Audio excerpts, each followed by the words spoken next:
Welcome to another edition of the College of DuPage Police Department podcast. My name is Lieutenant Munsterman, and the month of May is Mental Health Awareness Month. And we thought it would be a great opportunity to have a member of the college's Counseling and Advising Department, Devin Chambers, join us today to talk a little bit about mental health awareness, of course, and also an event that the college hosted and that Devin spearheaded, Mental Health Matters. Just a little background, a little information on Devin. Devin is a counselor with the Counseling and Advising Department. He's also a faculty member. He is also a student club advisor for the Black Student Alliance and Autism America. He's been with us for approximately 4 years. He attended Northeastern Illinois University and obtained his master's degree from Ferris State. He is also a doctoral candidate, which is super awesome. Congrats on that. He has worked in higher ed for approximately 12 years in the role of advisor and also in financial aid. Devin, you want to start us off and say a couple things? Yeah, so definitely, Ken, I appreciate you bringing me here today. I think mental health is such an important topic, so we need to talk about it as much as we can. And I've been in higher ed for a little over 10 years now, and mental health concerns have only ramped up, and for sure. The stigma is definitely starting to reduce, but the more we talk about it, the more, less stigma it gets, and the more comfortable people will be. So, I hope today, we can raise a lot of awareness, not just for May, but for mental health throughout the year. For sure. It's a great cause and a great topic. Maybe you can tell us a little bit about your role here at the college. Yeah. So I'm a counselor here, and we're also faculty members as counselors.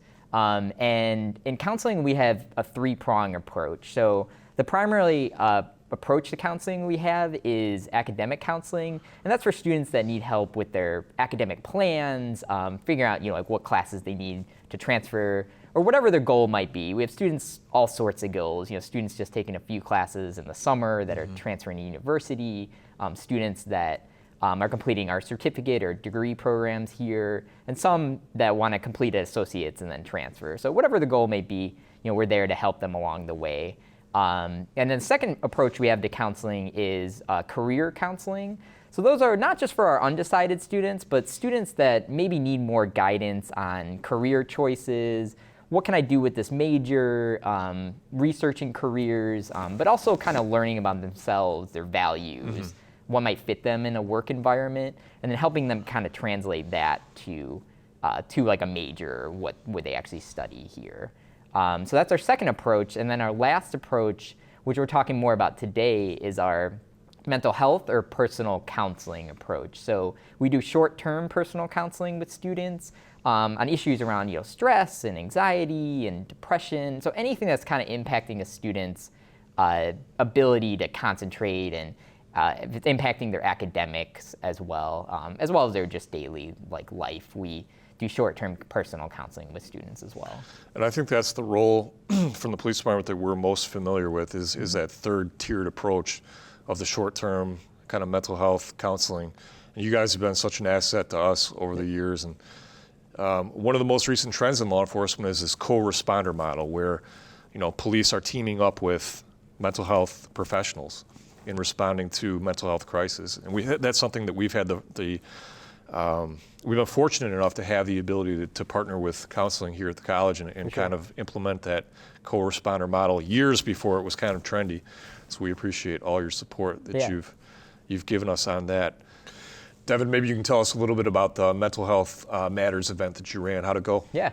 It went really well. We got a lot of good feedback from not only students, but staff and across campus.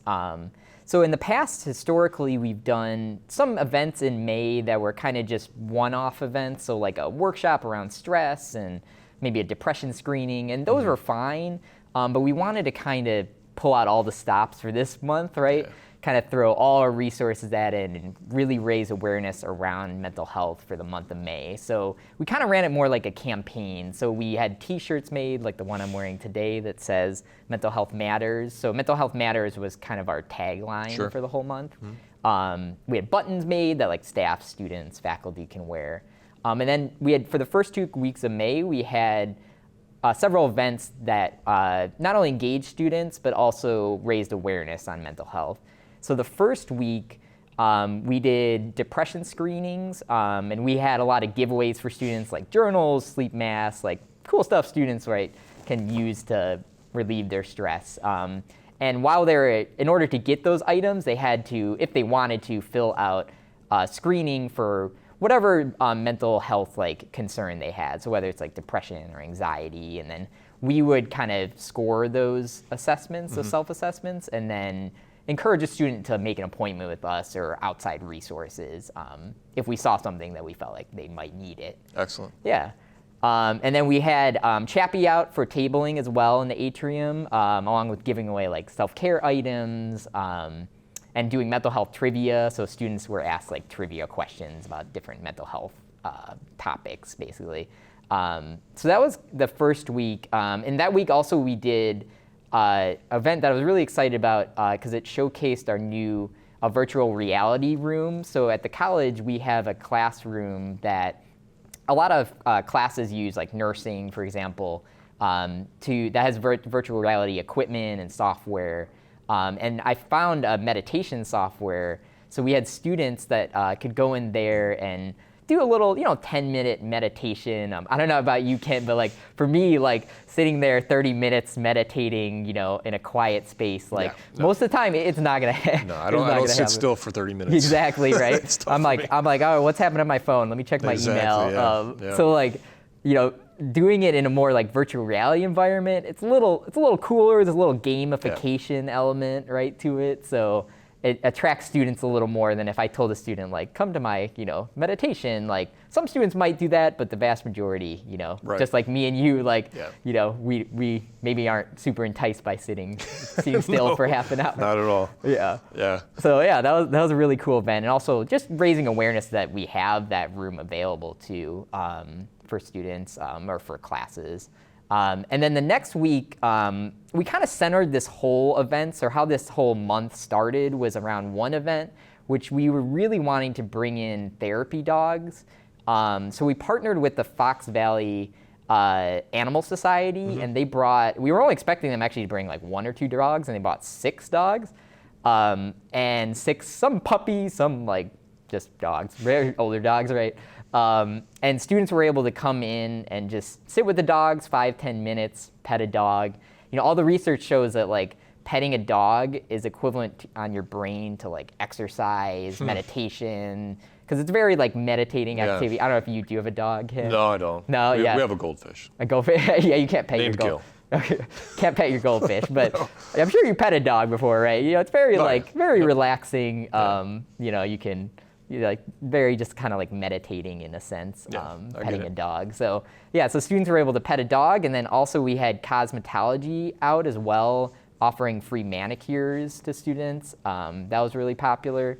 And then also horticulture club was there too. Our students could pot their own plants. So after they pet a dog, they go get a manicure. Hopefully do the manicure after the plant potting, so you don't mess up your nails, right? And then pot your plant. So awesome. So that was a really cool event. And then the last event, that was kind of the culmination of everything, we did an art therapy event where students can come in and just kind of free will do what they want, painting, do little ceramics, clay work, or drawing, and just kind of leave it open space.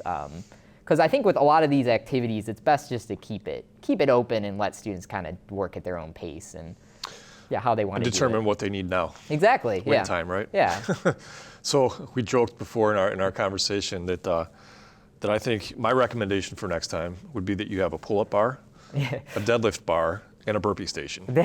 As long as you're not making me do it, then you can do it. We'll get you doing it. So if you have those things, I'll make sure. Well, we'll be there next year either way. But for sure. My strong recommendation is that you incorporate those 3 things, and we'll talk more about exercise and the benefits of exercise in a little while. But one of the things that's most alarming to me right now is the rise in mental health issues across the country. And from our police department's perspective, the way we see it, or the way we experience it is, the number of calls that we've responded to that involve mental health crisis have increased about 44% over the last 5 years. So we've seen a pretty significant increase, and that's true of police departments across the country. It's one of the biggest challenges that that law enforcement faces nowadays is how to deal with mental health crisis. So from your perspective, your research, your expertise, what do the numbers tell us? How prevalent is this issue? Yeah. So it's interesting you say that too, because we just sent out a survey in March, and it went out kind of from March to April. So students, all the students at the whole college, and we had 1,512 students respond, which is pretty good for like email survey. Yeah. I don't know about you, but I read. So when I see surveys in my email, Sure. usually ignoring them. Guilty. And we've sent surveys in the past, but never got this level of response. But I think it speaks to what's going on the ground level with students, and just in our community in general. But we found that in the survey of those 1,500 students that responded, 55% reported depression in the last year. And compared to the general public or just the general depression statistics for this age range, and this was not just 18 to 24-year-olds, it was also like students beyond that age range, but just in general, the depression numbers were much higher. 49% of those students reported difficulty coping on a day-to-day level with their stress, and then 24%, 24%. When 24% experienced the death of a family or a friend in the last year. And so I think we've seen this in counseling definitely in the last year, an uptick in not only crisis situation, but also the number of students just requesting our personal counseling or mental health services. During the first year of the pandemic, it was pretty quiet. I think, when people were at home, they were, maybe just kind of dealing with they were a little isolated, also dealing with just the day-to-day realities of the pandemic. But now everybody's coming back. Everybody was in kind of social isolation for a long time, so that kind of exacerbated a lot of those, depression, a lot of those things I talked about. For sure. Stressful times, to be sure. But I think that the response that you guys got in response to that survey might have something to do with the destigmatization, right, of mental health. That so many people would actually respond to that kind of survey. And the numbers are alarming. I don't know what the cause of it is, and that's probably a conversation for another day. I mean, we live in stressful times, but how have those numbers manifested themselves in your department? You mentioned that you've seen a rise in the number of students who are seeking your services. Can you quantify that somehow? Yeah, we've, just one example, during the summer, we typically don't do a lot of mental health or personal counseling because we're seeing so many students for academic, all the new high school students are coming in to start in the fall. So we typically don't have too many personal counseling appointments, but we opened, tens of 100, probably more than 100 appointments to have students come for personal counseling. Also, primarily, not just for the need, but also as a result of this mental health survey, because a lot of students that filled out the survey also requested follow-up from us as well. So we followed up with several hundred students that requested, our call back about services or about information. So Devin, what are some strategies that we can use to deal with stress better, to improve our mental health? Yeah, so I definitely encourage anybody, to seek out professional help. Us in counseling, we, like I mentioned before, offer short-term, personal counseling as well. And when we sent out that survey, 35% of the respondents of that survey of students didn't know we offered mental health counseling. They knew we might offer academic counseling, but we didn't know that aspect. Yeah. And the counseling here is free. We don't charge students. I've paid for my own counseling outside of COD, and if you go to private, without insurance, you're talking 120 bucks easy. Yeah. So definitely encourage all students to utilize that resource and reach out to us in counseling. We have a screening process for that, so students are screened to make sure they're kind of what they're dealing with is appropriate in a short-term model, because there's some issues that require more longer term, and when we would refer a student out for more resources. But definitely, we've talked, in prior conversations, Ken, about, fitness. So definitely, exercise, I'd say, is, top up there as well. We know like the research on the brain and what that does for our serotonin and dopamine, what that does for our happy chemicals right in our brain. And the harder to exercise, the better is too what they found, especially with like depression and anxiety too. So so like any sort of like, it does whatever works for you. I like to play tennis and golf. It doesn't have to be like, you're bodybuilding in the gym every day, right? It could be whatever you like to do, kayaking, walking even. Just getting out in the fresh air and experiencing sunshine, and those are all great things, which is a whole nother topic, but people have a more difficult time. Some people, I know I do. I have a more difficult time in the wintertime. I do not like the winter at all. So after I retire, I will probably move someplace with more sun. But you touched on exercise, and we've had prior conversations, so you know where this is going. It changed my life. Fitness in general changed my life. It significantly improved my mental health, and I have no idea where I'd be without it today. So for all you people listening, fitness is tremendously important, and I think that data would support the way I feel and what I'm about to say, and that is, I feel like if people just took the time to engage in some sort of exercise and fitness, that we would probably shut big pharmaceutical companies down, or at least significantly decrease their profits, because it's that effective. It is for me. Definitely. It is for me. So it really did change my life, and I can't overstate that. You shared a lot of good information today. It's an overwhelming amount of data, and the problem is a little overwhelming in and of itself. But I think conversations like this and the event that you guys ran through Mental Health Matters goes a long way to spread awareness and give people healthier outlets to deal with their stress. Is there anything you'd like to say in closing? Yeah, I would just encourage everybody, like I said before, connect with anybody. It doesn't necessarily have to be us in counseling. It could be your pastor, it could be your friend, your family member, your coworker. Connect with somebody if you're struggling with anything like mental health related. Because the earlier you get help, the better. And also I would say with some of those habits like fitness and any sort of like habit, it's best to make it as easy as possible on you. So like for me, for example, to keep my, fitness regimen or whatever, fitness schedule up, I make sure to keep my gym clothes at work. So I know I have some free time and lunch or after work, I'm more likely to do it. And that's with any activity. I really encourage people to, try out journaling as well. They found that when you have a thought, these, like difficult thoughts about yourself or your self-worth or anxious thoughts, when you get them on paper, it kind of releases some of that thoughts. It gets them unstuck. Because you know how it is, we get stuck in our heads with that hamster wheel of thoughts that just keep turning and turning. No doubt.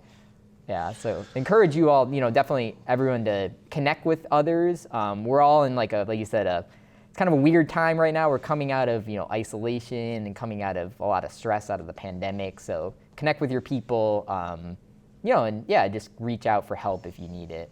The other strategy that you shared when we talked on the phone the other day was drawing. And we kind of joked that neither one of us are very artistic, but there is something about drawing. When my 5-year-old asks me to draw with him, and I'm drawing an airplane or a fighter jet or something like that, there is something like therapeutic about that. For that second in time or moment in time, you kind of forget about everything that's going on. Yeah, my drawings look like stick figures, worse than my kids' drawings. Yeah, but any sort of that's also what I hope everybody gets out of this too, is that any sort of activity that you find enjoyable, whether it's like reading or drawing or journaling or exercise, whatever works for you, it's not going to be a one-size-fits-all approach for everybody. Like what works for me might not work for you, Kent. For sure, yeah. So we all have to kind of try things out, find what's best for you and what helps you the most. For sure. Well, it's been a great conversation. I want to thank you so much for joining us on our, what is this, our 4th or 5th podcast now. Tremendous cause. It's a huge issue, a huge topic, very important topic. I'm glad that people are starting to recognize how important mental health is, and the work that you've done has gone a long way, and your department. I don't want to leave them out too. Has gone a long way to improving things, so thanks so much. If people want to learn more about these services that Counseling and Advising offers, how can they learn more? Yeah, so students can reach out to us by phone, 630-942-2259. We're also on social media on Facebook and Instagram, so COD Counseling and Advising. Yeah, so definitely they can stop by too as well in person. We're in the SSC building 3200. Awesome. And if people want to learn more about the police department and the outreach opportunities that we offer, you can find us also on Instagram and Facebook, and also through the EDC's website, the Employee Development Center. And we want to thank you guys so much for taking the time to join us on this another episode of the College of DuPage Police Department podcast, and we hope very much to see you again soon.